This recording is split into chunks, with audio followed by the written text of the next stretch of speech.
உங்க பேரு? தனலட்சுமி. தனலட்சுமி என் சாமிடா.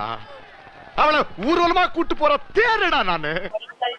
போன டைம் கூட கொஞ்சம் கம்மியா தான் இது பண்ணிருந்தாங்க. ஆனா இந்த டைம் கொஞ்சம் கிராண்டா பண்ணிருக்காங்க. நல்லா இருக்கு. ஆக்டோபஸ்லாம் இப்ப இந்த டைம் வச்சிருக்காங்க. போன டைம் வந்து தேரு அது மட்டும் தான் வச்சிருந்தாங்க. ஆனா இந்த டைம் வந்து ரொம்ப நல்லா இருக்கு. ரொம்ப சூப்பரா இருக்கு. இந்த டைம் அதிக ஃப்ளவர்ஸ் வச்சிருக்காங்க. நிறைய பாக்கிறதுக்கு நிறைய புதுசா வச்சிருக்காங்க இந்த டைம். எப்படி இயர்லி வந்துருவீங்களா ஃப்ளவர் ஷோ போட்டாலே? கன்ஃபார்ம் வந்துருவீங்க. அந்த மாதிரி கிளைமேட் இருக்குனா. என்னங்க பிரதர்ன்றீங்க? உண்மைகள் சில நேரம் கசக்க தான் செய்யும் பிரதர்.